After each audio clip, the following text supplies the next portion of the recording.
আল্লাহ রাব্বুল আলামিন হযরত জিবরিল আমিনকে ডাক দিয়ে বললেন, জিবরিল আমিন রে, আজ হুদাইবিয়ার সন্ধি হলো, সেই সন্ধিটা নবী মুহাম্মদ সাল্লাল্লাহু আলাইহি ওয়াসাল্লাম নিজ ইচ্ছায় করেন নাই, বরং আমি আল্লাহ রাব্বুল আলামিন নবীকে নির্দেশ দিয়েছিলাম। আজকের যে হুদাইবিয়ার সন্ধি সংগঠিত হলো, আমার নবীর সঙ্গে আমার হাবিবের সঙ্গে নেটওয়ার্কে সংযোগ হয়েছিল। আমি আল্লাহ আমার নবীকে বলেছিলাম, আবু সুফিয়ান যে চুক্তি লিখবে আপনি নবী সেটাতেই রাজি হয়ে যাবেন, কারণ আজকের সন্ধিটা যদি হয়ে যায়, এই হুদাইবিয়ার সন্ধির মাধ্যমেই মুসলিম জাতির বিজয়ের এক নতুন সূত্রপাত ঘটবে। ওরে জিবরিল আমিন, ও জিবরিল আমিন রে, আমার নবী জানে আজকের সন্ধি বাহ্যিকভাবে, আজকের যে চুক্তিটা হলো বাহ্যিকভাবে দেখতে মনে হয় মুসলমানদের জন্য এটা পরাজয়, কিন্তু না রে না, আমি আল্লাহ ভালো করে জানি এই সন্ধির মাধ্যমে মুসলমানদের কল্যাণ হবে। আমার নবীকে আমি জানিয়েছি, এজন্য নবী সন্ধি করেছেন, কিন্তু আমার নবীর সাহাবীরা তারা তো এই বিষয়টা জানে না। নবীর সাহাবীরা কি জানেন এটা? এই সন্ধির মধ্যে যে কল্যাণ আছে, এই সন্ধির মধ্যে যে মুসলমানদের বিজয় আছে, এটা কি নবীর সাহাবীরা জানেন? নবীর সাহাবীদেরকে আল্লাহ কি বলছেন? নবীকে বলছেন। কে? আল্লাহ বলছেন। কাকে বলেছেন? নবীকে বলেছেন যে নবীজি আপনি রাজি হয়ে যাবেন, যতই অন্যায়মূলক কথা লিখুক আপনি সন্ধি করবেন, কারণ এখানে মুসলমানদের বিজয় রয়েছে। কিন্তু সাহাবীদেরকে তো আল্লাহ বলেন নাই। এই জন্য সাহাবীরা বাহ্যিকভাবে দেখতেছে এটা কল্যাণ নয়, এটা মুসলমানদের জন্য পরাজয়। এই জন্য সাহাবীদের মন খারাপ, মনে কষ্ট। আল্লাহ রাব্বুল আলামিন বললেন, জিবরিল আমিন নবী সাল্লাল্লাহু আলাইহি ওয়াসাল্লামকে সাহাবীরা প্রশ্ন করেছে, কেন এই সন্ধি করা হলো? এই সন্ধির ভিতরে মুসলমানদের জন্য কোনো কল্যাণ নাই। আমার নবীর সাহাবীরা মনে বড় কষ্ট পেয়েছে, মনে বড় ব্যথা পেয়েছে। ও জিবরিল আমিন রে, আমি আমার নবীর সাহাবীদেরকে স্পষ্টভাবে জানাতে চাই, শুধু নবীর সাহাবীদেরকে নয়, তামাম জাহানের মানবতাকে আমি জানাতে চাই, আজকের হুদাইবিয়ার সন্ধি এটা মুসলমানদের জন্য স্পষ্ট বিজয়। ওরে জিবরিল আমিন, যাও যাও যাও যাও, দ্রুত গতিতে যাও, নবী সাল্লাল্লাহু আলাইহি ওয়াসাল্লামের উপর এই মুহূর্তে সাহাবীদের সামনে এই সূরা আল ফাত, এই সূরা আল ফাত, গোটা এই সূরাটা নবীর উপরে নাজিল করে দাও, আর সাহাবীদেরকে জানিয়ে দাও আজকের হুদাইবিয়ার সন্ধির কারণে তারা যেন মন খারাপ না করে, তাদের ভাঙ্গা মনটাকে চাঙ্গা করে দাও। এই সূরাটি ওই সাহাবীদের সামনে নাজিল করে দিয়ে জানিয়ে দাও, হুদাইবিয়ার সন্ধি মুসলমানদের জন্য খারাপ কিছু নয়, বরং মুসলমানদের জন্য স্পষ্ট বিজয়। চিৎকার দিয়ে বলেন সুবহানাল্লাহ। হযরতে জিবরিল আমিন প্রতিমধ্যে পথের মধ্যে হযরতে জিবরিল আমিন নবী সাল্লাল্লাহু আলাইহি ওয়াসাল্লামের কাছে এসে এই সূরাটি নাজিল করে দিলেন। ডাক দিয়ে বললেন, ইয়া রাসূলুল্লাহ, ইয়া হাবিবাল্লাহ, আপনার সাহাবীরা বড় কষ্ট পেয়েছে, হযরতে ওমর, ওসমান, আলী বড় কষ্ট পেয়েছে, তাদের চোখ ছলছল করছে, তারা অনেক কষ্ট পেয়েছে আজকের সন্ধির কারণে, কিন্তু আপনার সাহাবীরা তো জানে না এই সন্ধির ভিতরে কল্যাণ রয়েছে। আল্লাহ রাব্বুল আলামিন আপনার সাহাবীদের ভাঙ্গা মনকে চাঙ্গা করবার জন্য, তামাম বিশ্ববাসীকে সুসংবাদ দেবার জন্য একটা গোটা সূরা নাজিল করে দিয়েছেন। এই মুহূর্তে আল্লাহ রাব্বুল আলামিন সূরা আল ফাত নাজিল করে দিলেন। আল্লাহ রাব্বুল আলামিন বললেন, ইন্না ফাতাহনা লাকা ফাতহাম মুবিনা। সূরা নাজিল হয়ে গেল। আল্লাহ রাব্বুল আলামিন নবীজিকে ডাকতে বললেন, নবীজি আমার সমস্ত জাতিকে জানিয়ে দেন, ইন্না ফাতাহনা লাকা ফাতহাম মুবিনা। আজকের যে হুদাইবিয়ার সন্ধিটা হয়েছে, এই হুদাইবিয়ার সন্ধি মুসলিম জাতির জন্য এক স্পষ্ট বিজয়। চিৎকার দেবেন আল্লাহু আকবার। আল্লাহ কোরআন নাজিল করে দিয়ে, একটি সূরা নাজিল করে দিয়ে জানিয়ে দিলেন যে অনেকেই মনে কষ্ট পেয়েছো, কষ্ট পাবার কোনো কারণ নাই, বরং আমি আল্লাহ স্পষ্ট বলে দিচ্ছি এই হুদাইবিয়ার সন্ধির মধ্যে আছে মুসলমানদের কল্যাণ, মুসলমানদের চূড়ান্ত বিজয়। চিৎকার দিয়ে বলেন সুবহানাল্লাহ। এই জন্য সূরার নামই হচ্ছে বিজয়। আল ফাত মানে কি? বিজয়। কথা কি বোঝা যায়? আল ফাত মানে হচ্ছে বিজয়, সূরাতুল বিজয়। কারণ এই সূরার ভিতরে প্রথম আয়াতেই আল্লাহ তাআলা আমাদের বিজয়ের কথা বলেছেন। সুবহানাল্লাহ। কষ্ট হচ্ছে আপনাদের, খারাপ লাগছে, কথা হবে ইনশাল্লাহ। যাদের ভিতরে নেফাকি রয়েছে, মানে মুনাফিক মার্কা যারা, তাদের কাছে আজকের এই আলোচনা ভালো লাগবে না। কিন্তু যাদের ভিতরে ঈমান রয়েছে, যাদের অন্তরে ঈমান রয়েছে, তাদের ঈমান বৃদ্ধি পাবে। তারা এই আলোচনা শুনলে তাদের ভিতরে জোশ চলে আসবে ইনশাআল্লাহ। মুনাফিক যারা, তারা সহ্য করতে পারবে না, শরীর জ্বলে পুড়ে ছাই হয়ে যাবে। শুনতে রাজি আছেন আপনারা? রাজি আছেন? জোরে বলবে কেমনে মেম্বার ভাই? মোটামুটি কিছু অলস মানুষ আছে যারা কথাই বলতে চায় না। ওই যে শিক্ষক ছাত্রদেরকে গিয়ে বলছে ক্লাসরুমে যে আজকে আমি একটা পুরস্কার দিব, যে ছাত্রটা সবচেয়ে বেশি অলস তাকে আমি আজকে এই পুরস্কারটা দেব। তো শিক্ষক বলছে, ছাত্ররা তোমাদের মধ্যে সবচেয়ে কে বেশি অলস? হাত তোলো। কথা কি বুঝতেছেন? যে বেশি অলস তাকে কি দেওয়া হবে? পুরস্কার দেওয়া হবে। তো কে বেশি অলস? হাত তোলো। তো সবাই ছট করে হাত তুলেছে, পুরস্কার নিতে হবে তো সবাই হাত তুলেছে। কিন্তু বল্টু মিয়া হাত তোলে নাই। একটা ছাত্র কি হলো, কোন দিকে তাকিয়ে আছে? সবাই হাত তুলেছে কিন্তু বল্টু মিয়া। শিক্ষক বলছে, কি ব্যাপার বল্টু? সবাই হাত তুললো, তুমি হাত তুললা না, কারণটা কি? কই স্যার আমার আলসামি লাগে। আলসামি বোঝেন তো? স্যার আমার অলসতা লাগে, এই জন্য হাত তুলি নাই। স্যার কয় পাইছি, তুমি হচ্ছে পুরস্কারের যোগ্য, কারণ সবাই হাত তুলেছে, তুমি হাত তুলো নাই, তুমি অলস একটু বেশি, তা পুরস্কারটা তোমার। তো বল্টু মিয়া আসো, পুরস্কারটা নিয়ে যাও।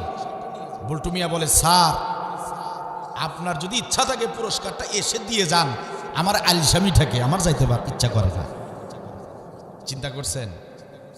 যাইতেও ইচ্ছা করে না, এমন অলস, পুরস্কারটা যে নিবে। এইরকম অলস আপনাদের ভিতরে নাই তো? আছে কি? এরকম অলস হলে তো হবে না। কথা বলতেও যদি আলসামি লাগে তাহলে কেমনে হবে? সামনে তো সময় আসতেছে, সামনে তো সময় আসতেছে, বাংলাদেশের একটা সুসময় আসতেছে, নতুন সরকার গঠন হবে। কি হবে কিনা? তো আলসামি করলে তো হবে না, সবাইকে কাজ করতে হবে, চেষ্টা করতে হবে, মানুষের জন্য, মানবতার জন্য, দেশের জন্য, ইসলামের জন্য সবাইকে উঠে পড়ে লাগতে হবে। ঠিক কিনা বলেন? কপাল যা পোড়ার পুড়েছে, আর যেন না পড়ে। ঠিক কিনা বলেন? তাহলে অলসতা করবেন না। আসেন মূল আলোচনায় যাই। আমি সর্বশেষ নম্বর আয়াত, 29 নম্বর আয়াতের অংশ বিশেষ তিলাওয়াত করেছি। এখন থেকে ইনশাআল্লাহ 50 মিনিট কথা বলবো, খারাপ লাগবে? মূল আলোচনায় চলে যাচ্ছি। নড়াচড়া বন্ধ হবে, কথাবার্তা বন্ধ থাকবে।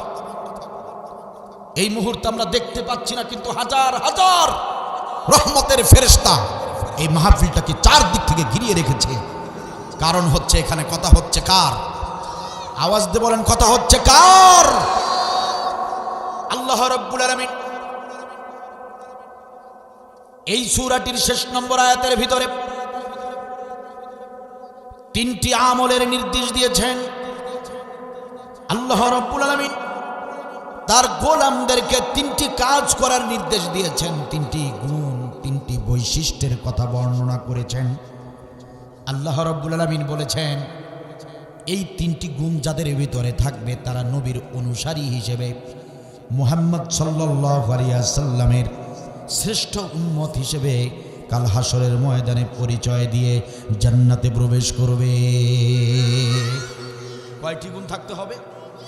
আওয়াজ দিয়ে বলেন, পিছনের ভাইরা বলেন, কয়টি গুণ, কয়টি আমল? তিনটি আমল।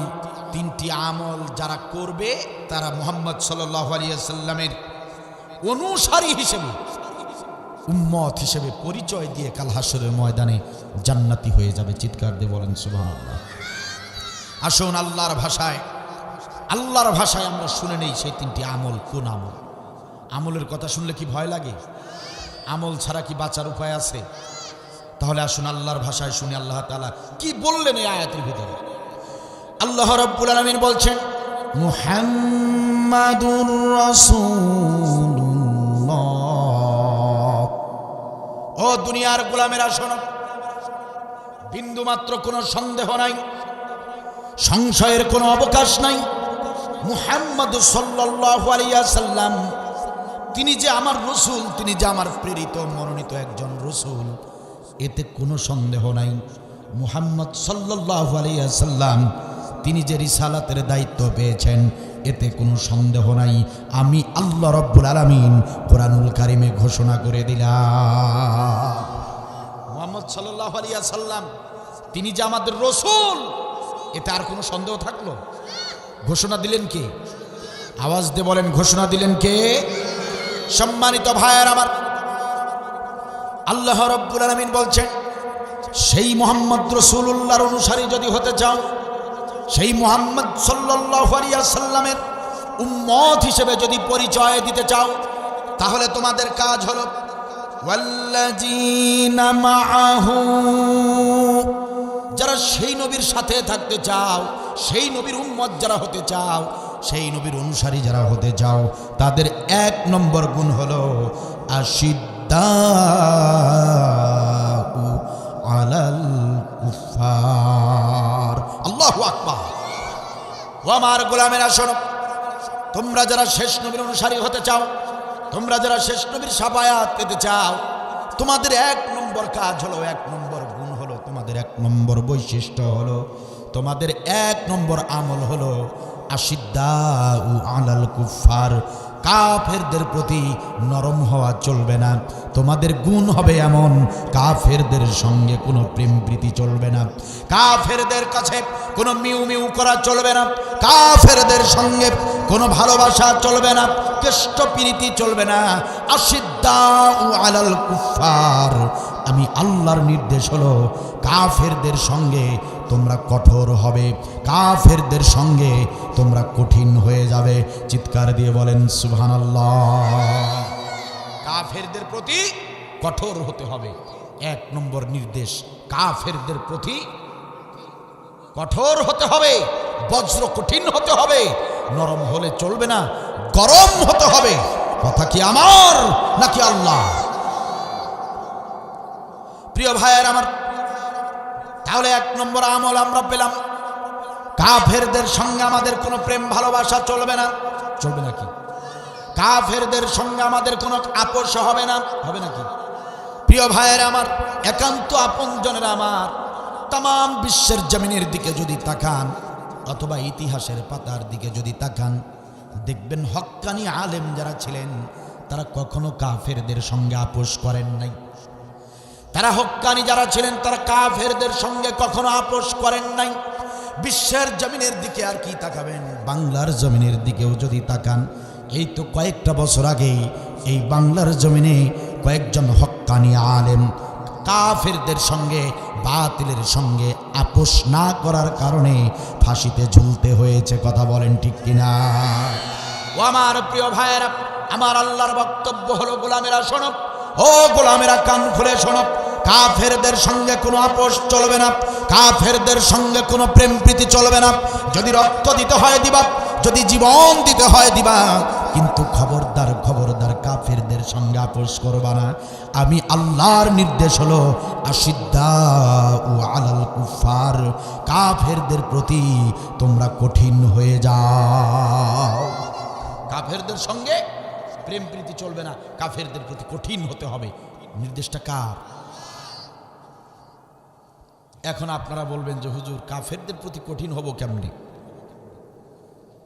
কাফেরদের প্রতি গরম হব কেমনে? আমরা যে নরম মানুষ, আমরা তো কার গায়ে হাত তুলতে জানি না, কাউকে ধমক দিতে জানি না। তো কাফেরদের সঙ্গে যে আল্লাহ কঠোর হতে বলেছেন, কাফেরদের প্রতি আল্লাহ কঠিন হতে বলেছেন, গরম হতে বলেছেন, সেটা কেমনে হবে? তাহলে আমি বলবো প্রিয় ভাইরা, আপনার চেয়েও নরম ছিলেন বিশ্বনবী সাল্লাল্লাহু আলাইহি ওয়াসাল্লামের একজন মর্যাদাবান সাহাবী, যিনি ছিলেন সবচেয়ে নরম মনের মানুষ, যিনি ছিলেন সবচেয়ে আদর্শ ভালো মানুষ। এত নরম যে তিনি জীবনে কারো গায়ে হাত তোলেন নাই, তিনি জীবনে কাউকে উচ্চস্বরে ধমক পর্যন্ত দেন নাই। এমন একজন নরম মনের মানুষ ছিলেন নবীর একজন সাহাবী, নাম তার হযরতে বলেন আবু বকর রাদিয়াল্লাহু তাআলা। আপনার আমার চেয়েও নরম মনের ছিলেন কে? হযরত আবু বকর।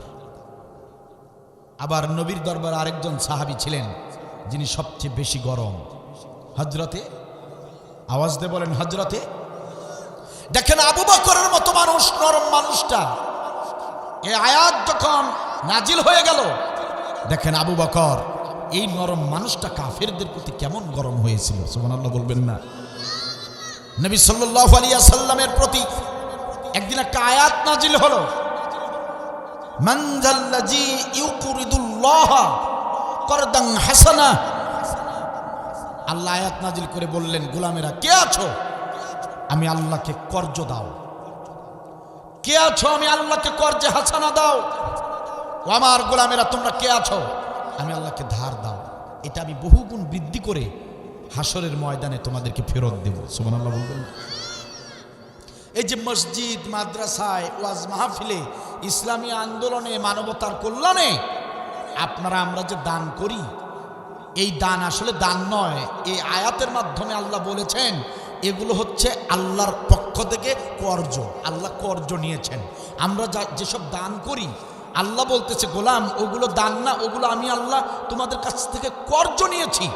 হাসরের ময়দানে বহুগুণ বৃদ্ধি করে সেটা ফেরত দেব, তোমাদেরকে নাজাত দিয়ে জান্নাতের ফয়সালা দেব। সুবহানাল্লাহ বলবেন? বুঝতেছেন আপনারা?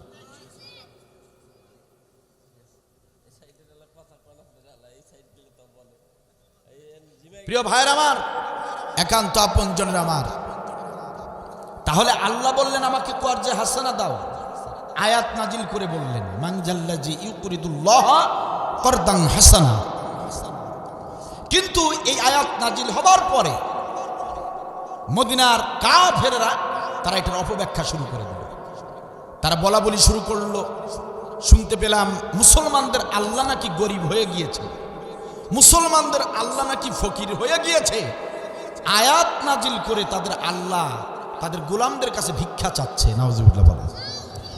আসলে আল্লাহ যে কর্জে হাসানা চেয়েছে, টাকা পয়সা কি আল্লাহ নিজে নেন? কর্জ চেয়েছেন কার জন্য? ইসলামের জন্য, দ্বীনের জন্য, অসুস্থ মানুষের জন্য, গরিব মানুষের জন্য। ঠিক কিনা বলেন? কাফেররা অপব্যাখ্যা করলো যে মুসলমানদের আল্লাহ ফকির হয়ে গিয়েছে। সম্মানিত ভাইরা আমার, সেই দিন বিকেলবেলা আল্লাহর নবীর সবচেয়ে নরম সাহাবী হযরতে আবু বকর বাজারে গিয়েছেন, বাজার করেছেন। বাজার করবার পরে বাজার সওদাগুলো হাতে নিয়ে বাড়ির দিকে যখন ফিরতেছিলেন, প্রতিমধ্যে 2-3 জন ইহুদির সঙ্গে তার দেখা হয়ে গেল। 2-3 জন ইহুদি পথের মাঝখানে দাঁড়িয়ে তারা গল্প করছিল, আর পাশ দিয়ে আবু বকর রাদিয়াল্লাহু তাআলা আনহু হেঁটে হেঁটে যাচ্ছিলেন। ইহুদি যখন আবু বকরকে দেখতে পেয়েছে, ইহুদি কাফের আবু বকরকে ডাক দিয়ে বলে, আবু বকর, ও হযরতে আবু বকর, একটুখানি দাঁড়াও, তোমার সাথে আমার কিছু কথা আছে। ওরে হযরতে আবু বকর, শুনতে পেলাম তোমাদের আল্লাহ নাকি আয়াত নাজিল করে তার গোলামদের কাছে নাকি ভিক্ষা চাচ্ছে, তোমাদের আল্লাহ নাকি কর্জ হাসানা চাচ্ছে। ওরে আবু বকর, চিন্তা করো না, হতাশ হও না রে আবু বকর, হতাশ হও না। তোমাদের আল্লাহ ভিখারি হয়ে গিয়েছে, তোমাদের আল্লাহ ফকির হয়ে গিয়েছে, তাতে কি হয়েছে? আমি বড় ধনী মানুষ, তোমাদের আল্লাহর যদি টাকা পয়সা কিছু লাগে, তোমাদের আল্লাহকে আমার কাছে পাঠিয়ে দিও, তোমাদের ওই ফকির আল্লাহকে আমরা যথাসাধ্য দান করব।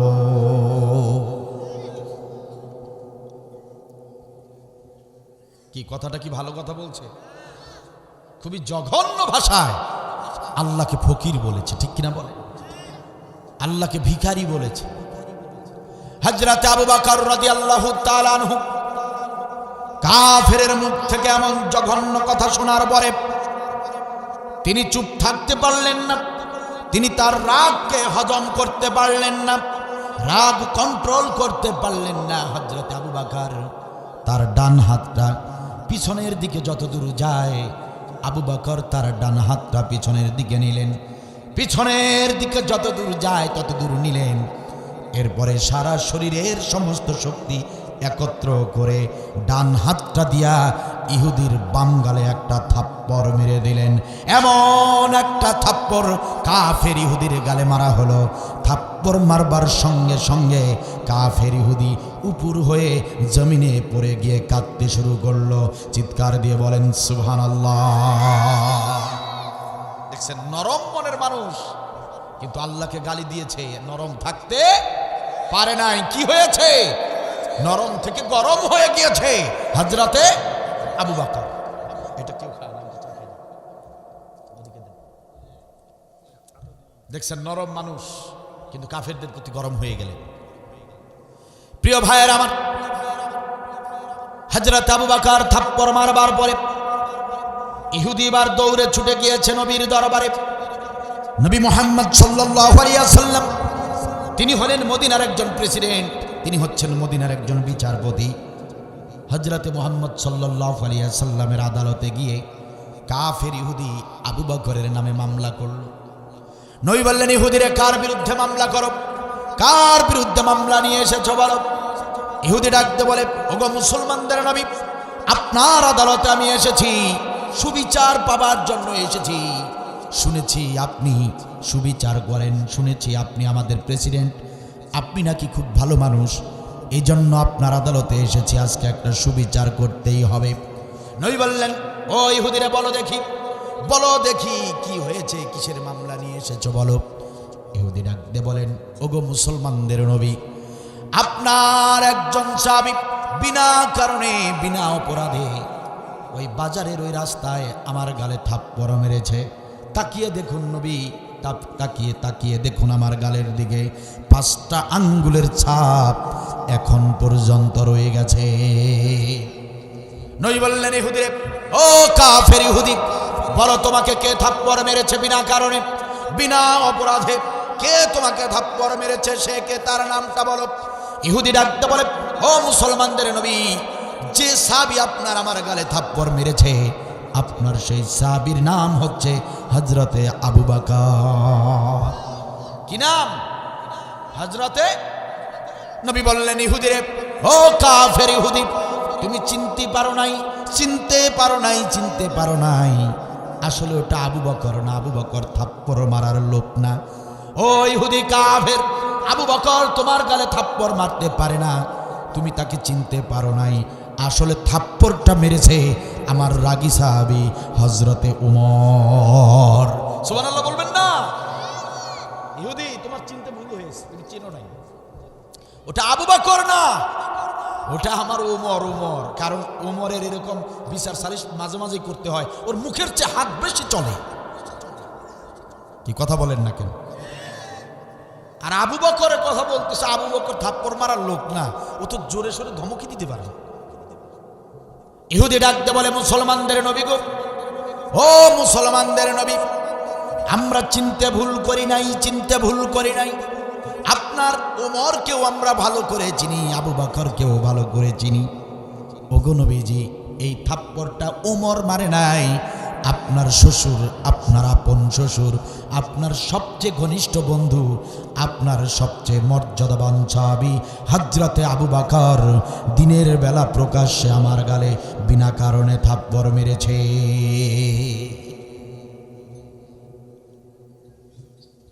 নবী সাল্লাল্লাহু আলাইহি ওয়াসাল্লাম বলেন, হযরতে আলী, ও হযরতে আলী, কোথায় তুমি? এই যে দেখো, ইহুদি মামলা দায়ের করেছে আবু বকরের বিরুদ্ধে, আবু বকরের বিরুদ্ধে মামলা দায়ের হয়েছে নবীর আদালতে। আমি তো হচ্ছি মুসলমানদের নবী, আমি কোরআনের নবী, আমি কোরআনের সরকার, আমার মদিনা হচ্ছে কোরআনের মদিনা, কোরআনের দেশ। ওরে হযরতে আলী, যাও যাও, দ্রুত গতিতে যাও, আবু বকরের নামে মিথ্যা, আবু বকরের নামে মামলা দায়ের হয়েছে, আবু বকরের নামে মামলা দায়ের করেছে ইহুদি। সুতরাং দেরি করো না, দেরি করো না, এই মুহূর্তে দ্রুত গতিতে যাও, আবু বকরের বাড়িতে গিয়ে তাকে গ্রেপ্তার করো, আবু বকরকে গ্রেপ্তার করে এই মুহূর্তে আমার আদালতে হাজিরি করো। মামলা হয়েছে তো আর দেরি নাই, গ্রেপ্তারের অর্ডার হয়ে গিয়েছে, আবু বকরকে গ্রেপ্তার করে আদালতে হাজির করো। এই হচ্ছেন আমাদের মুহাম্মদ সাল্লাল্লাহু আলাইহি ওয়াসাল্লাম। ইনসাফ কারে বলে, সুবিচার কারে বলে, উৎকৃষ্ট উদাহরণ দিয়েছেন আপনার আমার নবী মুহাম্মদ সাল্লাল্লাহু আলাইহি ওয়াসাল্লাম। যাও আবু বকরকে গ্রেপ্তার করে আনো। আর আমরা আমাদের দেশে যত প্রধানমন্ত্রী প্রেসিডেন্ট দেখেছি বিগত দিনগুলোতে, এই সমস্ত প্রধানমন্ত্রীর কাছে গিয়ে যদি কোনো ব্যক্তি গিয়ে যদি বলতো যে আপনার শ্বশুরের নামে মামলা, কথা কি বোঝা যায়? আপনার শ্বশুরের নামে মামলা, তাহলে আমাদের পুতুলের মা চিনেন তো, হাসিনা, পুতুলের মা, তাকে যদি বলা হতো যে আপনার শ্বশুরের বিরুদ্ধে মামলা করতে এসেছি, ফোন দিয়ে বলতো ডিবি হারুন কোথায়, তুমি দ্রুত আসো। তারপরে হাউন আঙ্কেল দৌড়ায় এসে যে মামলা করতে এসেছে তাকেই গ্রেপ্তার করে সেফ হাউসে নিয়ে যেত, ঠিক কিনা বলে? এরপরে গরম পানিতে সেদ্ধ ডিম, তারপরে টুকার না বলি নির্যাতন করা হতো, ঠিক কিনা বল? সাহসটা কি? প্রধানমন্ত্রীর শ্বশুরের নামে মামলা করতে আসছো, মামলা করতে আসলে তাকে আর উল্টা মামলা দিয়ে জেলের ভিতরে ঢুকায় রাখা হতো, ঠিক কিনা বল? আর আপনার আমার নবী দেখেন, আপনার আমার ইসলামের বিধান দেখেন, আবু বকর, হযরতে আবু বকর, যিনি নবীর শুধু ঘনিষ্ঠ বন্ধুই নন, যিনি নবীর শুধু আপন শ্বশুরই নন, যিনি হচ্ছেন হিজরতের রাতে জান বাজি রেখে মুহাম্মদ সাল্লাল্লাহু আলাইহি ওয়াসাল্লামকে বাঁচিয়েছেন। আর মামলা হয়েছে তো নবী স্বজন প্রীতি করলেন না। আবু বকরকে তার পরিচয় কি দেখার বিষয় নয়, আবু বকরের নামে মামলা হয়েছে তো ওয়ারেন্ট জারি হয়ে গেল, যাও আবু বকরকে গ্রেপ্তার করে আমার আদালতে হাজির করো। সুবহানাল্লাহ বলবেন না? এরকম ইনসাফ, এরকম সুবিচার কি চান বাংলাদেশে? 2-4 জন চান না, সবাই চান এরকম ইনসাফ ভিত্তিক বিচার হোক, এরকম শাসক আসুক আমাদের বাংলাদেশে? এটা কি আপনারা চান? যদি চান তাহলে সুযোগ কাজে লাগাতে হবে। কথা কি বুঝতেছেন? আপনারা যদি চান বাংলাদেশটা কোরআনের দেশ হবে, কথা কি বোঝা যায়? আমরা বুঝি না, আমরা বুঝি না জামাত ইসলাম, আমরা বুঝি না বিএনপি, আমরা বুঝি না চরমনাই, আমরা বুঝি না মামুনুল হক, আমরা বুঝি না এনসিপি। আমরা স্পষ্ট ভাষায় জানাতে চাই, যারা এই কোরআনের পক্ষে কাজ করবে, যারা এই বাংলাদেশটাকে কোরআনের দেশ হিসেবে গঠন করার চেষ্টা করবে, আমরা ধর্মপ্রাণ মুসলমানেরা তাদের পক্ষে থাকবো। কথা বলেন ঠিক কিনা? প্রিয় ভাইয়ের আমার, একান্ত আপনজনের আমার, আমরা দলমত ওগুলো আমরা ধার ধারি না। আমরা চাই কল্যাণময় একটা রাষ্ট্র, ঠিক কিনা বলেন? আমরা চাই ইনসাফ ভিত্তিক একটা রাষ্ট্র, যে রাষ্ট্রে দুর্নীতি থাকবে না, যে রাষ্ট্রে সুদ ঘুষ থাকবে না, যে রাষ্ট্রে অন্যায় ব্যভিচার থাকবে না, ধর্ষণ থাকবে না, এমন একটা রাষ্ট্র আমরা চাই, ঠিক কিনা বলেন? এজন্য সামনে আমাদেরকে সেইভাবে নেতা বাছাই করতে হবে, ঠিক কিনা বলেন? আমি আপনাদের মাহফিলে এসে কোনো দলের দালালি করতে আসি নাই। আল্লাহর কসম, কোন দলের পক্ষে বিপক্ষে একটা শব্দ আমার মুখ থেকে বের হতে দেখবেন না। আমি কোন দলের দালাল নই, কোন দলের আমি দালাল নই। কোরআন থেকে যা বলা যায় প্রাসঙ্গিক কথাগুলোই শুধু বলবো, অপ্রাসঙ্গিক একটা কথাও বলবো না। যদি বিএনপির পক্ষে কথা বলতে হয়, যদি জামাতের পক্ষে ভোট চাইতে হয়, তাহলে তাদেরকে আলাদা সমাবেশ করে, মঞ্চ তৈরি করে, লক্ষ টাকা খরচ করে সেই মঞ্চে ভোট চাইতে হবে। কোরআনের মঞ্চে কোনো ভোট চাওয়া চলবে না। কথা বলে ঠিক কিনা? এখানে কোরআন থেকেই কথা হবে। সুতরাং নবী সাল্লাল্লাহু আলাইহি ওয়াসাল্লামের আদর্শে যারা দেশ চালাবে, যারা ইনসাফ ভিত্তিক একটা রাষ্ট্র তৈরি করতে চায়, যারা সুবিচার করবে, এমন লোকদেরকে সমর্থন করা, এমন লোকদেরকে ভালোবাসা, এমন লোকদের পক্ষে কাজ করা, ইসলামের নির্দেশ। সুবহানাল্লাহ বলবেন না? সুযোগ কিন্তু আসে না বারবার, ও মুসলমান, গর্ব এবার কোরআনের সরকার। ঠিক কিনা বলে? সুযোগ কিন্তু আসে না বারবার, ও মুসলমান, গর্ব এবার কোরআনের সরকার। সুযোগ কিন্তু আসে না বারবার, ও মুসলমান, গর্ব এবার কোরআনের সরকার। কোথায় রইলেন হাজি গাজী, দিন কায়েমে হয়ে যান রাজি। কোথায় রইলেন হাজি গাজী, কোথায় রইলেন হাজি গাজী, দিন কায়েমে হয়ে যান রাজি। একই ভুল করবেন না বারবার, ও মুসলমান, গর্ব এবার কোরআনের সরকার। গর্ব এবার কোরআনের সরকার, ও মুসলমান, গর্ব এবার কোরআনের সরকার। ঠিক কিনা বলেন? কোথায় রইলেন শ্রমিক মজুর, করব মোরা বৈষম্য দূর। কোথায় রইলেন শ্রমিক মজুর, কোথায় রইলেন শ্রমিক মজুর, করব মোরা বৈষম্য দূর। সবাই পাবে ন্যায্য অধিকার, ও মুসলমান, গর্ব এবার কোরআনের সরকার। সুযোগ কিন্তু আসে না বারবার, ও মুসলমান, গর্ব এবার কোরআনের সরকার। ঠিক কিনা বলেন? নবী সাল্লাল্লাহু আলাইহি ওয়াসাল্লাম ইনসাফ করলেন। তিনি দেখলেন না আবু বকরকে, যাও ওকে গ্রেফতার করে আমার আদালতে হাজির কর। হযরত আবু বকরকে গ্রেফতার করে আদালতে হাজির করা হলো। নবী মুহাম্মদ সাল্লাল্লাহু আলাইহি ওয়াসাল্লাম বলেন, আবু বকর রে, ও হযরত আবু বকর, ওই যে ইহুদি তোমার বিরুদ্ধে মামলা দায়ের করেছে, বিনা কারণে কেন তুমি তার গালে থাপ্পড় মেরেছো? কেন মেরেছো থাপ্পড়? কি কারণে তার গালে থাপ্পড় মেরেছো? তুমি তার গালে থাপ্পড় মারবার কারণে ওই ইহুদি কাফের তোমার বিরুদ্ধে মামলা দায়ের করেছে। ও হযরত আবু বকর, বলো ঘটনাটা কি? বলো, কেন তুমি তার গালে থাপ্পড় মেরেছো? হযরত আবু বকর বললেন, ইয়া রাসূলুল্লাহ, ইয়া হাবিবাল্লাহ, আল্লাহর কসম করে বলছি, আল্লাহর কসম করে বলছি, বিনা কারণে নয়, আমি বিনা কারণে ওর গালে থাপ্পড় মারিনি, আমি ওর গালে বিনা অপরাধে থাপ্পড় মারিনি। ইয়া রাসূলুল্লাহ, ইয়া হাবিবাল্লাহ, ওই ইহুদি, ওই কাফের যদি আমার মায়ের চরিত্র নিয়ে কোনো কথা বলতো, আমি আবু বকর প্রতিবাদ করতাম না, মাথা নিচু করে আমি বাড়িতে চলে যেতাম। ওই কাফের যদি আমার বাবার চরিত্র নিয়ে কটূক্তি করত, আমি আবু বকর ফিরেও তাকাতাম না, ঘুরে তাকাতাম না, প্রতিবাদ করতাম না, টু শব্দটা করতাম না। আমি আবু বকর মাথা নিচু করে বাজার থেকে বাড়িতে চলে যেতাম।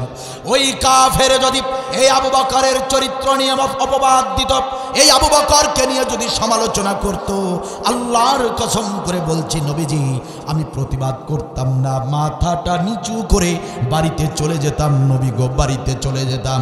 কিন্তু নবীজি ওই কাফের আমাকে নিয়ে নয়, আমার মাকে নিয়ে নয়, আমার বাবাকে নিয়ে নয়, বরং আমি আমার মায়ের থেকে, বাবার থেকে, আমি আমার নিজের থেকে যাকে বেশি ভালোবাসি, আমার সেই মহান রব, আমার সৃষ্টিকর্তা, আমার আল্লাহর নামে গালি দিয়েছে, যেই কারণে আমি সেই গালিটা হজম করতে পারি নাই।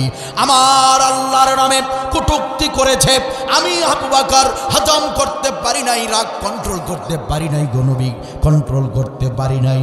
আমার আল্লাহকে ফকির বলে গালি দিয়েছে, এই কারণে আমি আবু বকর ওই কাফেরের গালে থাপ্পড় মেরে দিয়েছি। কি চমৎকার কথা! আমার বিরুদ্ধে, আমার মায়ের বিরুদ্ধে, বাবার বিরুদ্ধে বললে আমি প্রতিবাদ করতাম না, কিন্তু বলেছে কার বিরুদ্ধে? গালি দিয়েছে কাকে? আল্লাহকে গালি দিয়েছে। নবী, আমি তো আমার মায়ের থেকে, বাবার থেকে, সন্তানের থেকে, আমি আমার নিজের থেকে বেশি ভালোবাসি মহান আল্লাহ রাব্বুল আলামিনকে। সেই আল্লাহকে গালি দিয়েছে, এটা আমি হজম করতে পারি না। চিৎকার দিব না আল্লাহু আকবার। ঈমান আবু বকরের মতো ঈমান থাকতে হবে। ঈমান রাখতে চান, অন্তরে ঈমান যদি রাখতে চান, আবু বকরের মতো ঈমান তৈরি করুন। কারণ মুমিন তো সেই, ঈমানদার তো সেই যে ব্যক্তির কাছে বাবা মা স্ত্রী সন্তানের চেয়ে ভালোবাসার বেশি গ্রহণযোগ্যতা, গুরুত্বপূর্ণ গুরুত্ব রাখবে যার, সে হচ্ছে মহান আল্লাহ। ঠিক কিনা বলেন? যে ব্যক্তি আল্লাহকে বেশি ভালোবাসবে সবার থেকে, সেই তো ঈমানদার। প্রিয় ভাইয়ের আমার, আমাদের দেশেও মাঝে মাঝে কিছু কিছু কুলাঙ্গার, তারা নবীর বিরুদ্ধে, নবীর চরিত্র নিয়ে, ইসলাম নিয়ে, কোরআন নিয়ে বিভিন্ন সময় কটূক্তি করে। কথা বলেন ঠিক কিনা? প্রিয় ভাইয়ের আমার, এর আগেও আমরা অনেকেই, সম্ভবত আপনারাও এখানে অনেকে আছেন, বিভিন্ন সময় যখন নবীর বিরুদ্ধে, নবীর চরিত্র নিয়ে যখন কটূক্তি করেছে, আমরা মাঝে মাঝে রাজপথে গিয়ে মিছিল করেছি। কারণ এটা ঈমানের দায়িত্ব। এটা কিসের দায়িত্ব? এটা ঈমানের দায়িত্ব। যখনই নবীকে নিয়ে, নবীর চরিত্র নিয়ে, ইসলামকে নিয়ে, আল্লাহকে নিয়ে কোনো কটূক্তি হবে, তখন কোনো মুমিন মুসলমান ঘরে বসে চুপ করে থাকতে পারে না। প্রতিবাদ করা তাদের জন্য ফরজ হয়ে যায়। কথা বলেন ঠিক কিনা? আশিদ্দাউ আলাল কুফার, আল্লাহ বলেছেন কাফের বাড়াবাড়ি করবে আর তুমি চুপ করে বসে থাকবে, এটা হতে পারে না। আশিদ্দাউ আলাল কুফার, কাফেরদের প্রতি তোমাকে কঠোর হতে হবে। নির্দেশ কার? কেউ সিদ্ধান্ত নিয়ে থাকতে হবে। জুলাই বিপ্লবের পর নতুন করে স্বাধীন হওয়া এই বাংলাদেশ, এই বাংলাদেশে বিগত দিনে যা হবার হয়েছে, সামনের দিনগুলিতে যদি কোনো কাফের, কোনো কুলাঙ্গার নাফরমান আপনার আমার কোরআন নিয়ে যদি কোনো কটূক্তি করে, আমরা তাকে ছাড়ব না। কথা বলেন ঠিক কিনা? সামনে পরবর্তীতে কোনো সময়ে দেশের কোনো কুলাঙ্গার নাফরমান যদি আমাদের ইসলামকে নিয়ে কোনো কটূক্তি করে, নামাজ নিয়ে, হজ নিয়ে যদি কেউ কটূক্তি করে, আমরা তাকে ছেড়ে দেব না। কথা বলেন ঠিক কিনা? আমাদের নবীকে নিয়ে যদি কেউ কটূক্তি করে, অথবা নবীর চরিত্র নিয়ে যদি কেউ ব্যঙ্গ করে, কেউ যদি ব্যঙ্গ করে, জঘন্য ভাষায় যদি গালি দেয়, আমরা তাদের জিহ্বা টেনে ছিঁড়ে ফেলবো। কথা বলেন ঠিক কিনা? আমার নবীর চরিত্রের গ্যারান্টি দিয়েছেন স্বয়ং আল্লাহ রাব্বুল আলামিন। কুরআনুল কারীমে তিনি বলেছেন, ইন্নাকা লাআলা খুলুকিন আযীম, মহান চরিত্রের অধিকারী আপনার আমার নবী মুহাম্মদ সাল্লাল্লাহু আলাইহি ওয়াসাল্লাম। The personality of Muhammad, that is Muhammad the statesman, that is Muhammad the businessman, Muhammad is the protector of slaves, Muhammad is the জাজ। সেই নবীর বিরুদ্ধে যদি কোনো কুলাঙ্গার, কোনো নাফরমান কোনোদিন এই বাংলার জমিনে কোনো ধরনের কটূক্তি করে, আমরা প্রয়োজনে কৃষিক্ষেত ছেড়ে রাজপথে গিয়ে দাঁড়াবো। যদি প্রয়োজন হয় স্ত্রী সন্তানদেরকে সাথে নিয়ে রাজপথে দাঁড়িয়ে যাব।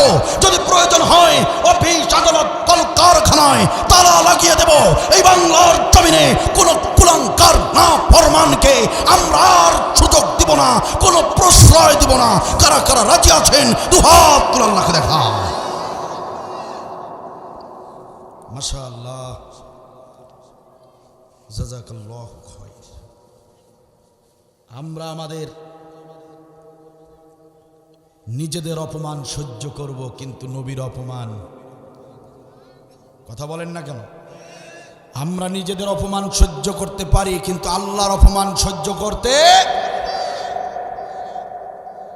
সম্মানিত ভাইয়ের আমার, নবী সাল্লাল্লাহু আলাইহি ওয়াসাল্লাম বললেন, আবু বকর রে, তাহলে আল্লাহকে ফকির বলার কারণে তুমি থাপ্পড় মেরেছো, কিন্তু ইহুদি বলছে তুমি নাকি বিনা কারণে তাকে থাপ্পড় মেরেছো। ও ইহুদি কাফের, বলো দেখি, তুমি যে বলছো বিনা কারণে আবু বকর তোমার গালে থাপ্পড় মেরেছে, এর পক্ষে তোমার কোনো সাক্ষী আছে নাকি? সাক্ষী হাজির করো। কারণ কোরআনের বিধান চলে সাক্ষীর উপরে। কোরআনের আদালত সাক্ষী ছাড়া কোনো রায় দিতে পারে না। সুবহানাল্লাহ বলে। সাক্ষী ছাড়া কোরআনের আদালত রায় দিতে পারে না। ও ইহুদি কাফের, বিনা কারণে আবু বকর তোমার গালে থাপ্পড় মেরেছে, এর পক্ষে কোনো সাক্ষী থাকলে সাক্ষী হাজির করো। ইহুদি ডাকতে বলে, মুসলমানদের নবী, ও মুসলমানদের নবী, আমার সাক্ষী রেডি আছে। আমার একজন সাক্ষী আছে, যে সাক্ষী প্রত্যক্ষদর্শী ছিল, আমার সাথেই ছিল, সে সব কিছু দেখেছে। সাক্ষী আমার সঙ্গে আছে, শুনেন তার মুখ থেকে। নবী বললেন, ও ইহুদিরে বলো, কি দেখেছো তুমি? তোমার বন্ধুকে থাপ্পড় মেরেছে, ওই ঘটনা তুমি দেখেছো নাকি? ওই সাক্ষী ডাকতে বলে, মুসলমানদের নবী গো, আমি সেখানেই ছিলাম, আমার বন্ধুর সঙ্গে কথা বলছিলাম, গল্প করছিলাম। হঠাৎ করে আপনার সাহাবী আবু বকর হঠাৎ করে আমার বন্ধুর সামনে এসে বন্ধুকে একটা থাপ্পড় মেরে আবার চলে গেল। কোনো কারণ নাই, কোনো কিছু নাই, কোনো গালি দেওয়া হয় নাই, কিচ্ছু বলা হয় নাই। আপনার সাহাবী বিনা কারণে আমার বন্ধুকে থাপ্পড় মেরেছে, আমি নিজ চোখে দেখেছি। সত্য সাক্ষী না মিথ্যা সাক্ষী? আওয়াজ দিয়ে বলেন, সত্য না মিথ্যা? কালেকশন কি আমি না দ্বিতীয় বক্তা? কেন কালেকশন আমি কালেকশনের বক্তা? দ্বিতীয় বক্তা দেখি কি করছেন তাহলে আপনি?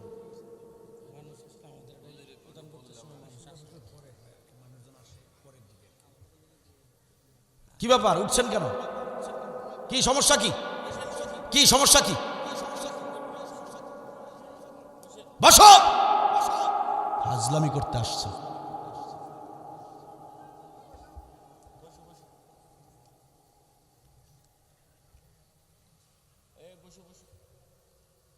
কষ্ট হচ্ছে আপনাদের? আর 5 মিনিট কথা বলবো, খারাপ লাগবে? প্রিয় ভাইয়ের আমার, ইহুদি মিথ্যা সাক্ষ্য দিল, আবু বকর বিনা কারণে থাপ্পড় মেরেছে।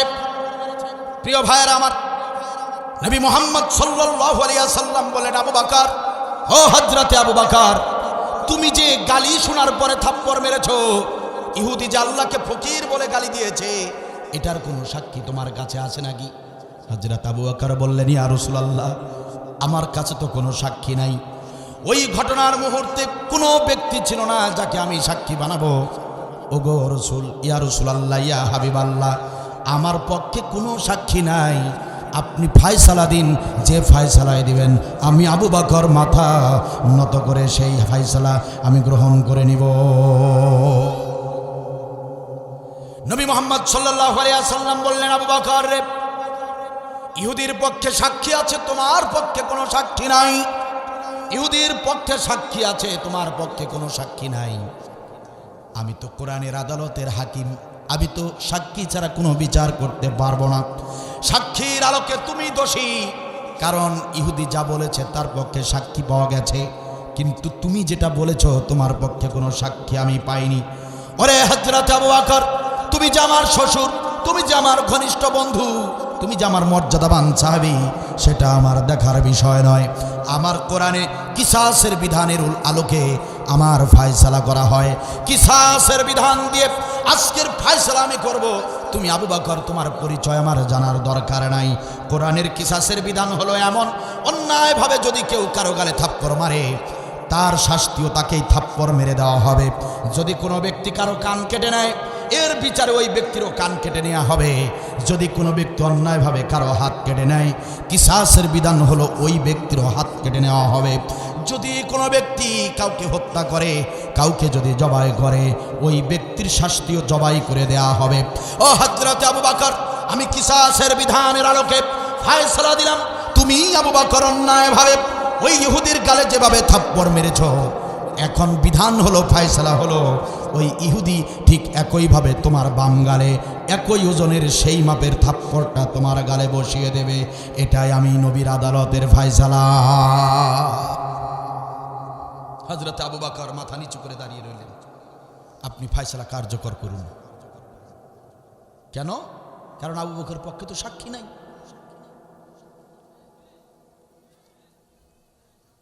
সম্মানিত ভাইয়ের আমার, ইহুদি কাফের ষাটের হাতায় ভাবে বুঝাচ্ছে আর সামনের দিকে গিয়ে যাচ্ছে, থাপ্পড় মারবে আবু বকরের গালে। ইহুদি কাফের খুশি না বেজার? ইহুদি কাফের খুশি, থাপ্পড় মারার জন্য এগিয়ে যাচ্ছে। প্রিয় ভাইয়েরা, আল্লাহ রাব্বুল আলামিন জিবরিল আমিনকে ডাক দিয়ে বললেন, ও জিবরিল আমিন, আমি আরশে বসে হাসি তামাশা করব, আর আমার আবু বকরের পবিত্র গালে ইহুদি কাফের অপবিত্র হাত দিয়ে থাপ্পড় মারবে। এটা তো হতে পারে না। ওরে জিবরিল আমিন বলো তো দেখি, ওই যে আবু বকর ইহুদির গালে থাপ্পড় মেরেছিল, বলো তো দেখি জিবরিল আমিন বলো তো দেখি, ও কি নিজের কারণে থাপ্পড় মেরেছে নাকি? জিবরিল আমিন বলেন, ইয়া রাসূলুল্লাহ, ইয়া রাব্বাল আলামিন, ওগো আল্লাহ, আপনি তো সবই দেখেছেন, আপনি তো সবই জানেন, তবু প্রশ্ন করছেন কেন? আল্লাহ রাব্বুল আলামিন বলেন, জিবরিল আমিন, আমি সব জানি, তবুও তোমার কাছ থেকে জেনে নিতে চাই, বলো তো দেখি আবু বকর নিজের কারণে তার গালে থাপ্পড় মেরেছে নাকি? জিবরিল আমিন বলেন, ইয়া রাব্বাল আলামিন, নিজের কারণে নয়, নিজের কারণে নয়, বরং আবু বকর আপনাকে গালি দিয়েছে ওই ইহুদি, এই কারণে থাপ্পড়টা মেরেছে। আল্লাহ বলেন, আবু বকর যদি আমার অপমান সহ্য করতে না পেরে ইহুদির গালে থাপ্পড় মেরে থাকে, তাহলে আবু বকর তো অপরাধী নয়, আবু বকর তো নির্দোষ। কিন্তু আমার নবীর আদালতে কিসাসের বিধানের আলোকে ফয়সালা হয়েছে, আবু বকরের পক্ষে তো কোনো সাক্ষী নাই। আবু বকরের পক্ষে সাক্ষী না থাকবার কারণে এখন ইহুদি আবু বকরের গালে থাপ্পড় মারবে, আর আমি আল্লাহ বসে থাকবো, এটা তো হতে পারে না। পৃথিবীর কোনো মানুষ সাক্ষী না থাকতে পারে। জিবরিল আমিন, জিবরিল আমিন রে, আমি আল্লাহ তো ঘটনাটা দেখেছি, আমি আল্লাহ তো ঘটনাটা জানি, সুতরাং পৃথিবীর মানুষ যেহেতু আবু বকরের সাক্ষী হতে পারে নাই, স্বয়ং আমি আল্লাহ আজকে নবীর আদালতে আবু বকরের পক্ষে রাজসাক্ষী হতে চাই। ওরে জিবরিল আমিন, দেরি করো না, দেরি করো না, ও জিবরিল আমিন, দেরি করো না। ইহুদির ওই অপবিত্র হাত দিয়ে আবু বকরের পবিত্র গালে থাপ্পড় মারার পূর্বেই যাও যাও যাও যাও, দ্রুত যাও, নবীর আদালতে গিয়ে ওহী নাজিল করে দাও, আমার পক্ষ থেকে আয়াত নাজিল করে দাও, নবীকে জানিয়ে দাও আজকের আদালতের রাজসাক্ষী স্বয়ং আল্লাহ রাব্বুল আলামিন। ওই ফয়সালা কার্যকর হবার আগেই, থাপ্পড় মারবার আগেই নবীকে গিয়ে বলো, আমি আল্লাহ নিজে সাক্ষ্য দিয়েছি। আল্লাহ রাব্বুল আলামিন ওহী নাজিল করে দিলেন আদালতের ভিতরে। ওই ইহুদি যখনই আবু বকরকে থাপ্পড় মারার জন্য গিয়েছে, সঙ্গে সঙ্গে জিবরিল আমিন এসে হাজির হয়ে গিয়েছে। ইয়া রাসূলুল্লাহ, ইয়া হাবিবাল্লাহ, ইহুদিকে থামতে বলেন, ইহুদিকে থামতে বলেন, থাপ্পড় মারতে নিষেধ করেন। নবী বললেন, ইহুদিরে থামো, জিবরিল আমিন এসেছে, দেখি জিবরিল আমিন কি বার্তা নিয়ে এসেছে। জিবরিল আমিন বললেন, ইয়া রাসূলুল্লাহ, ইয়া হাবিবাল্লাহ, ওই যে আবু বকর যে কথা বলেছে সত্য কথা বলেছে, ইহুদি যে কথা বলেছে মিথ্যা কথা বলেছে, ইহুদির সাক্ষী যে সাক্ষী দিয়েছে ওইটাও মিথ্যা সাক্ষ্য দেওয়া হয়েছে। ইয়া রাসূলুল্লাহ, ইয়া হাবিবাল্লাহ, আবু বকরের পক্ষে কোনো মানুষ সাক্ষী দিতে আসে নাই, আবু বকরের পক্ষে কোনো সাক্ষী নাই। এজন্য আল্লাহ রাব্বুল আলামিন যেহেতু ঘটনাটা দেখেছেন শুনেছেন, আল্লাহ রাব্বুল আলামিন স্বয়ং তিনি রাজসাক্ষী হয়ে গিয়েছেন। আল্লাহ তার সাক্ষ্য, তার জবানের কথাগুলো আয়াত নাজিল করে আপনার আদালতে আমাকে পাঠিয়েছেন। আল্লাহ রাব্বুল আলামিন বললেন, ওহী নাজিল করে দিয়ে নবীকে বললেন, লাকাদ সামিআল্লাহু কাওলাল্লাযীনা ক্বালু ইন্নাল্লাহা ফাকীর। আল্লাহ রাব্বুল আলামিন বললেন, নবীজি, ও নবীজি, কান খুলে শোনেন, সামি আল্লাহ, লাকাদ সামি আল্লাহ, আমি আল্লাহ শুনেছি, নিশ্চয় আমি আল্লাহ শুনেছি, কাওলাল্লাযীনা ক্বালু ইন্নাল্লাহা ফাকীর, আমি আল্লাহ শুনেছি ওই ইহুদি কাফের বলেছে আল্লাহ ফকির হয়ে গিয়েছে। আমি আল্লাহ শুনেছি ওই ইহুদি কাফের বলেছে নিশ্চয় আল্লাহ ফকির হয়ে গিয়েছে। এই কথা কাফের যে বলেছে আমি আল্লাহ সেটা শুনেছি। লাকাদ সামিআ আল্লাহ, নিশ্চয়ই আমি আল্লাহ, অবশ্যই আমি আল্লাহ সেটা শুনেছি। সুবহানাল্লাহ বলেন। সুতরাং আবু বকর অপরাধ করে নাই, আবু বকরকে শাস্তি দেয়া যাবে না, বরং মিথ্যা মামলা যে করেছে শাস্তি তার হবে। এই ওহী যখন নাজিল হয়ে গেল, ইহুদি কাফের থরথর করে কাঁপতে শুরু করে দিয়েছে। এই সাক্ষ্য দেবার জন্য জিবরিল আমিন এসেছে, আল্লাহর ওহী নিয়ে এসেছে। এইসব ঘটনা দেখে ইহুদি থরথর করে কাঁপতে শুরু করেছে, নবীর দুপা ধরে ক্ষমা চাইতে শুরু করেছে। ওগো মুসলমানদের নবী, আমাদেরকে ক্ষমা করে দেন, ক্ষমা করে দেন, বুঝতে পারি নাই, বুঝতে পারি নাই, এমন একটা ছোট্ট জিনিস নিয়েও আল্লাহ ওহী নাজিল করবেন এটা জানলে মিথ্যা মামলা করতাম না। সুবহানাল্লাহ বলবেন না? তাহলে আবু বকরের মতো নরম মানুষটা গরম হয়েছেন, কারণ আল্লাহর নির্দেশ আশিদ্দাউ আলাল কুফফার, যে কাফের বাড়াবাড়ি করবে তাকে ছাড় দেয়া যাবে না, তার সঙ্গে নরম হওয়া যাবে না, হতে হবে গরম, হতে হবে কঠোর, হতে হবে বজ্র কঠিন। একটু জবান খুলে বলেন কথা কার? এক নম্বর গুণ। দুই নম্বর গুণ হচ্ছে রুহামাউ বাইনাহুম, নিজেদের ভিতরে মুমেনদের ভিতরে হতে হবে নরম, রহমদিল, মহব্বত আর ভালোবাসায় সিক্ত হতে হবে। সুবহানাল্লাহ বলেন। কাফেরদের সঙ্গে হবেন গরম আর নিজেদের সঙ্গে হবেন নরম। কথা কার? নিজেদের মধ্যে থাকবে ভালোবাসা, মহব্বত, দেখা হলেই সালাম, মুসাফা, মুলাকাত, জড়িয়ে ধরা, কপালে চুমু খাওয়া, হাতে চুমু খাওয়া। কথা কি বোঝা যায়? কার মাথায় টুপি আছে, কার মাথায় টুপি নাই, এগুলো দেখা যাবে না। যে কালেমা পড়েছে সে আমার ভাই। কথা কি বুঝতেছেন? কে 5 ওয়াক্ত নামাজ পড়ে আর কে পড়ে না, সেদিকে নজর দেওয়া যাবে না। ফতোয়াবাজি বন্ধ করতে হবে। কে জোরে আমিন বলে, কে আস্তে আমিন বলে, কে জুব্বা পরে আর কে ফাটা পাঞ্জাবি পরে, কে বুকের উপরে হাত বাঁধে আর কে নাভির নিচে বাঁধে, এগুলো নিয়ে ফতোয়াবাজি করা যাবে না। বরং যেই কালেমা পড়েছে সেই মুসলিম, আর যে মুসলিম সে আমার ভাই। কথা কার? কোরআনে এসেছে ইন্নামাল মুমিনুনা ইখওয়া, নিশ্চয়ই মুমিনরা পরস্পর ভাই ভাই। সম্পর্কটা কে দিয়েছেন? রক্তের সম্পর্ক বলেন, আত্মীয়তার সম্পর্ক বলেন, বন্ধুত্বের সম্পর্ক বলেন, ভালোবাসার সম্পর্ক বলেন, যত সম্পর্ক পৃথিবীতে আছে এই সম্পর্কগুলোর থেকে আল্লাহর দেয়া একটা সম্পর্ক, যেটা কালেমার সম্পর্ক, ঈমান আনলেই তাদের সঙ্গে একটা সম্পর্ক হয়ে যায়। এই সম্পর্কটা জুড়িয়ে দিয়েছেন স্বয়ং আল্লাহ নিজে। সেই সম্পর্কের নাম হচ্ছে ভাই। কি নাম? কি? ভাই। ভাইয়ের সম্পর্ক আল্লাহর কাছে অনেক দামি সম্পর্ক। সুতরাং ভাই ভাই হয়ে চলতে হবে। হিংসা বিদ্বেষ বন্ধ, কোনো ভেদাভেদ রাখবো না, কারো গীবত করব না, মামলা হামলা করব না। সে আমার ভাই। সে যদি মুসলিম হয় সে আমার কি ভাই। আপনারা রাজি আছেন? সমস্ত মুসলিমরা আজকের সিদ্ধান্ত নিতে রাজি আছেন, আমরা আর কারো পিছনে লাগবো না, কারো হিংসা করব না, কাউকে নিন্দা করব না, ঘৃণা করব না। মুসলিমরা আমরা সবাই ভাই ভাই হয়ে থাকবো। রাজি আছেন? এটা হলো 2 নম্বর আমল। আর কয়টা আমল আছে? আরেকটা আমল আছে, লম্বা আলোচনা, আমি শেষ করে দিলাম। 2টা। একটা হচ্ছে কঠোর হতে হবে কাফেরদের প্রতি, নরম হতে হবে মুমিনদের প্রতি। 3 নম্বর আরেকটি আমল আছে, আমি কি বলবো? আব্দুল বারিকে এখানে আনা হয়েছে টাকা দিয়ে। কথা কি বোঝা গেছে? পথ খরচ দেওয়া হয়েছে আগে, আজকে আবার আলোচনা শেষে টাকা দিতে হবে। দিন যদি কায়েম হয়ে যায়, আব্দুল বারি আসবে, অন্যান্য আরো অনেক বড় বড় আলেম আসবে, কিন্তু আপনাদেরকে টাকা দিতে হবে না। দিন কায়েম হয়ে গেলে মসজিদ, মাদ্রাসা, তারপরে যে বক্তারা হয়ে যাবে দাওয়া বিভাগের, দাওয়া অধিদপ্তরের আওতায় ফার্স্ট ক্লাস গেজেটেড কর্মকর্তার মতো তারা বেতন ভাতা পাবে। বক্তাদেরকে শিডিউল দেওয়া হবে। দেশ যখন কোরআনের দেশ হয়ে যাবে, বক্তাদের মাসিক শিডিউল থাকবে, কোন উপজেলায়, কোন ইউনিয়নে, কোথায়, কোন দিন কবে ওয়াজ করতে হবে, বক্তব্য দিতে হবে, কোন বিষয়ের উপর বক্তব্য দিতে হবে, সরকার থেকে মনিটরিং করা হবে, সরকার থেকে বেতন দেওয়া হবে।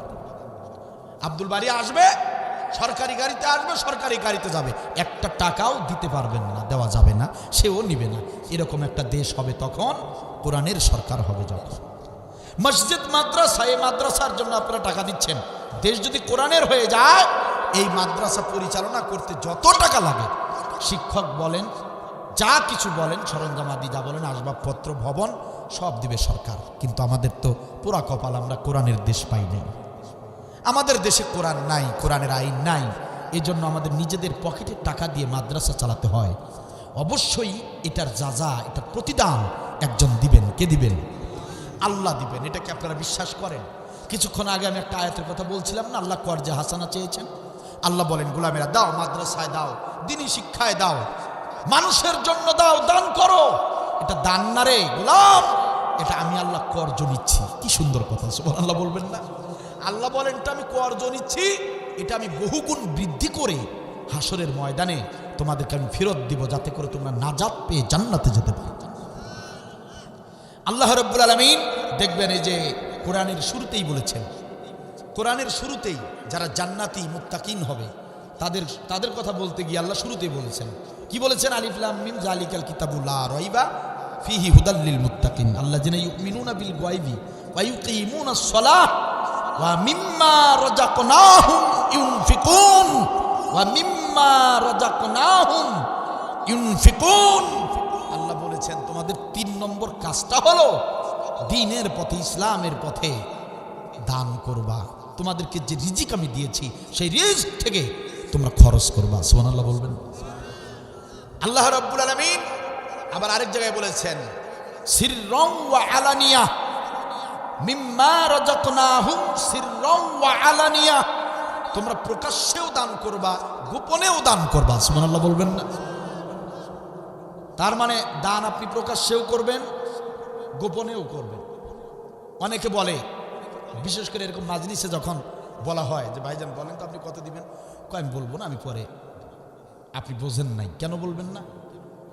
বলে যে না বলা যাবে না, না বলাই ভালো, পরে বল। এরকম অনেকে বলে না, এরকম বলে না। উনি জানে না, উনি এটা বোঝে নাই।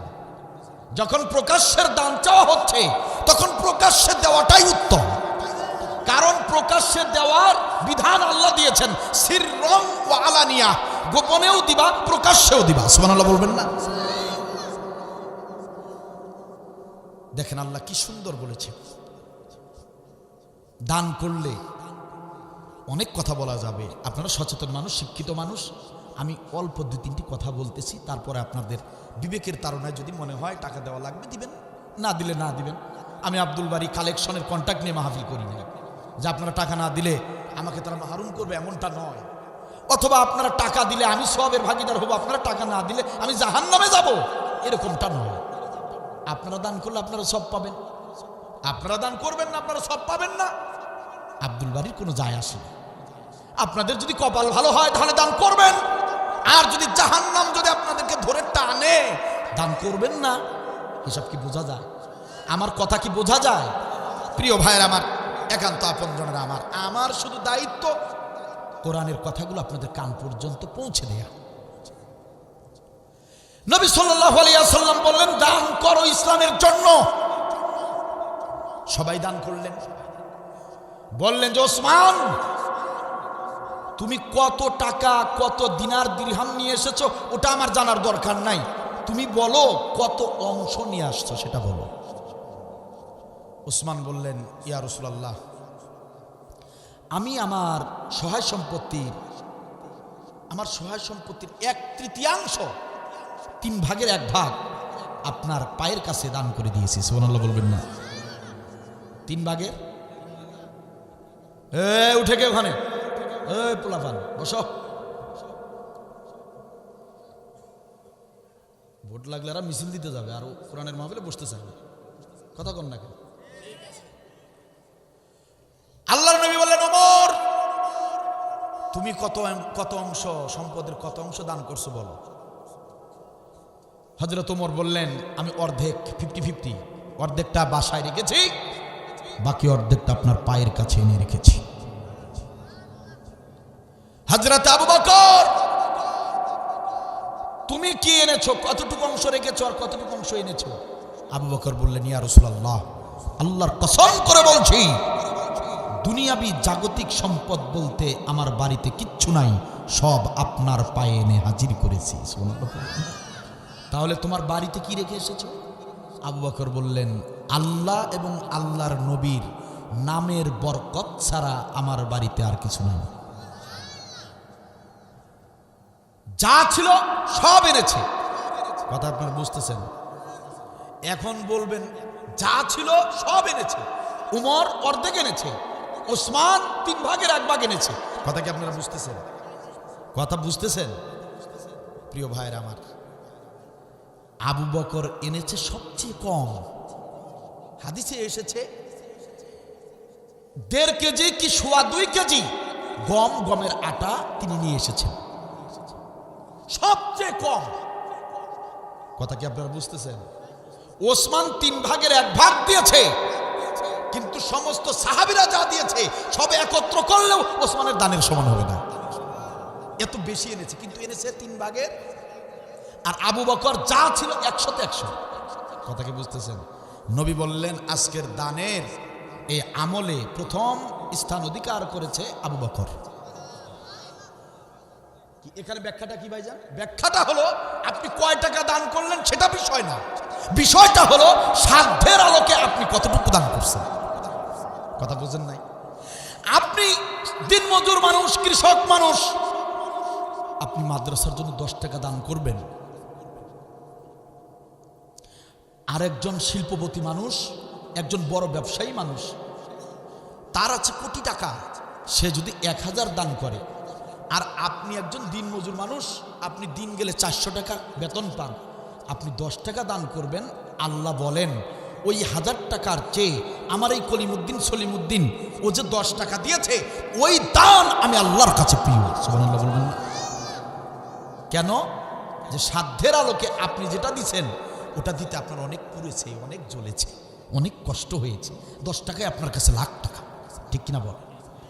আর ওই ব্যক্তি যার কোটি কোটি টাকা, ও তো কয়েক লাখ টাকা দিতে পারতো, তা না দিয়ে সে দিয়েছে 10,000 টাকা, 1000 টাকা। এই জন্য প্রিয় ভাইয়েরা বুঝতে হবে, সাধ্যের আলোকে দান করবেন, সামর্থ্যের আলোকে দান করবেন। প্রথম হয়ে গেল আবু বকর, দ্বিতীয় হয়ে গেল উমর, তৃতীয় হয়ে গেল ওসমান। এখন আসল ঘটনায় আসেন। দান করলে এর প্রতিদান শুধু পরকালে নয়, আল্লাহর কসম, দান করলে এর প্রতিদান শুধু পরকালে নয়, দান করলে এর প্রতিদান ইহকালে এবং পরকালে। সুবহানাল্লাহ বলবেন না? ইহকালে এবং পরকালে। কেমনে? এই দেখেন, মজার একটা যুক্তি দেখায় দেই, ব্যাখ্যা দেখায় দেই।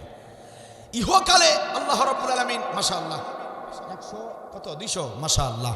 তবে আমি 200-300 আগে না, আগে আমি হাজারগুলো নিব ইনশাআল্লাহ। দেখবো যে এলাকার লোকদের ইমান কত বড়, কতটুকু ইমান রয়েছে, আমি সেটা দেখবো ইনশাআল্লাহ। দেখেন আমার কথা, আমার দিকে তাকান প্রিয় ভাইরা আমার।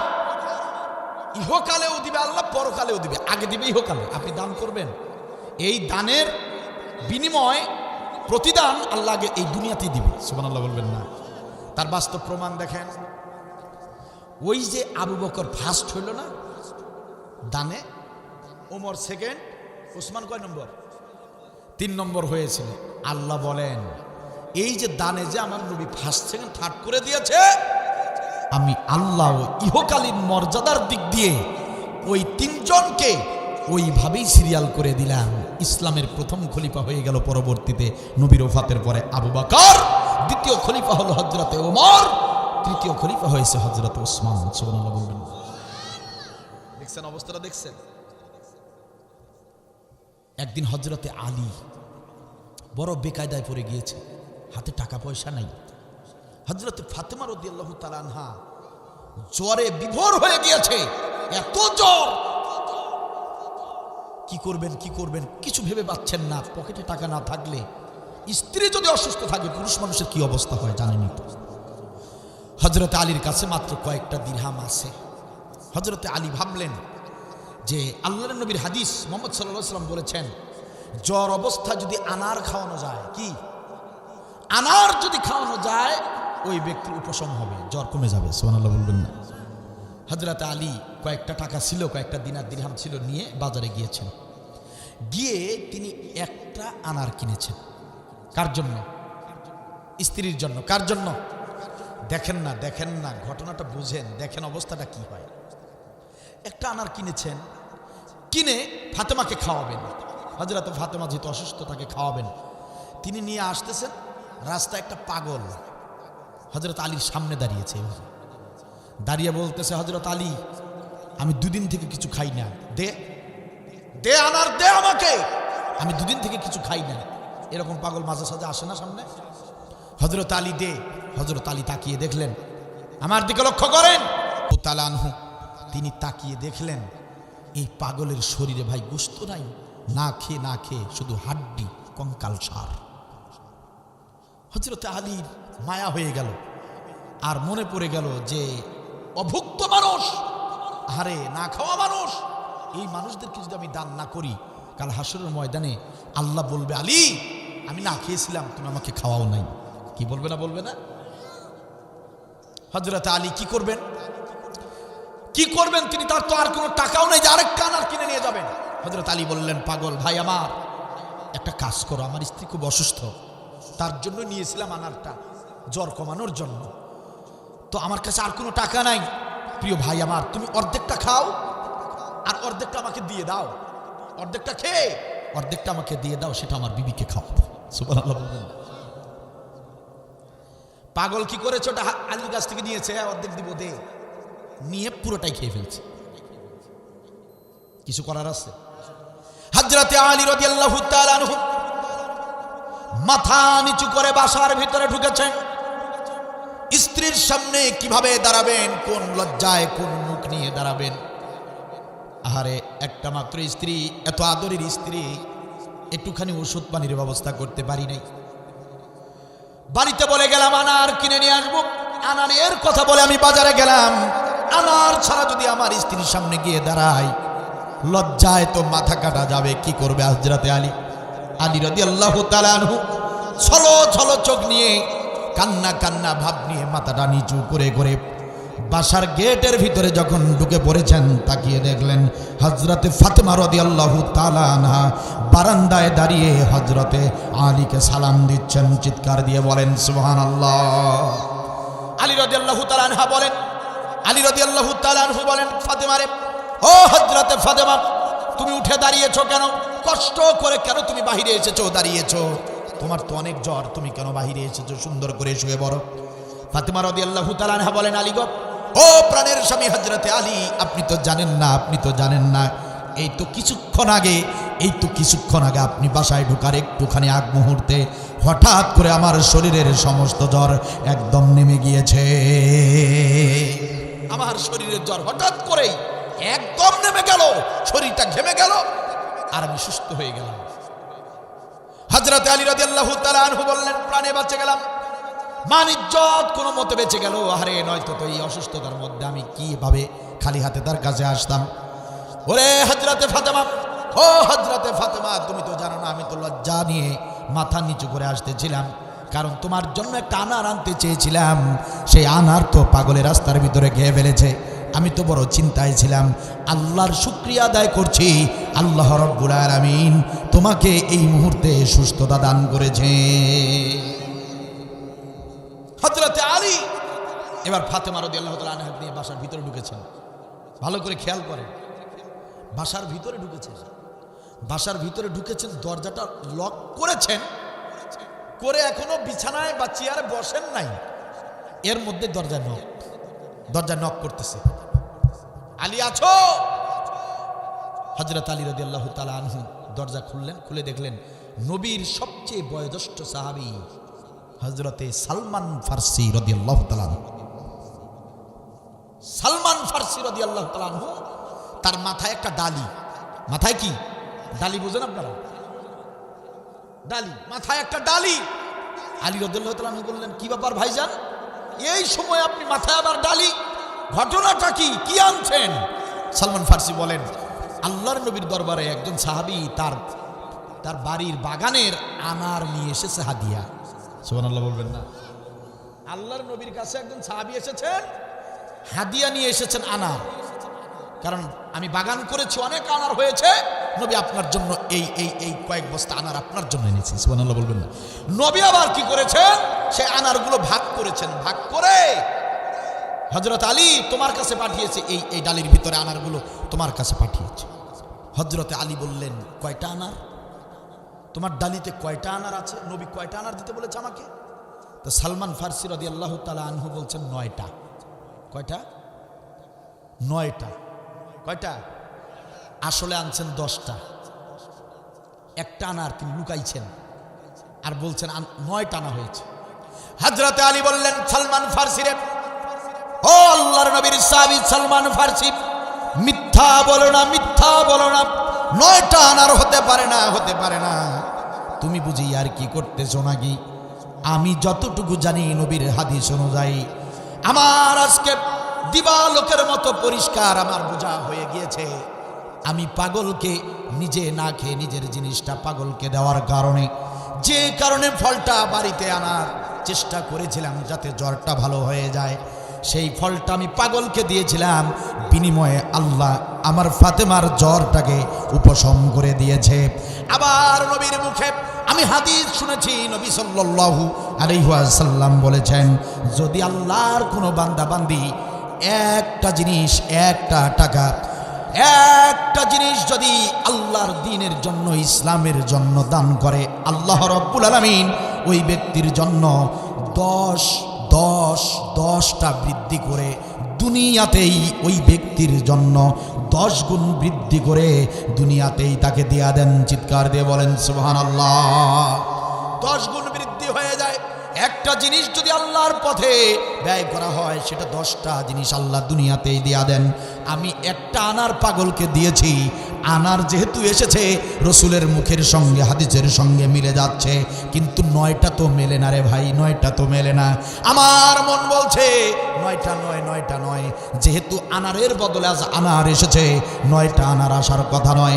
যেহেতু একটা দান করলে 10টা দুনিয়াতেই পাওয়া যায় 10টা, সেহেতু ভাই গুণে ভালো করে দেখো, তোমার ডালিতে 10টা আনার আছে। চিৎকার দিয়ে বলেন সুবহানাল্লাহ। সালমান ফার্সি রাদিয়াল্লাহু তাআলা আনহু এইভাবে নিজের এই যে বগলের দিকে হাত দিয়ে জামার নিচে হাত ঢুকায়া আরেকটা আনার বের করে দিয়ে বলেন, আলী 10টাই তো আনছি। সুবহানাল্লাহ। বাস্তব, প্র্যাকটিক্যাল।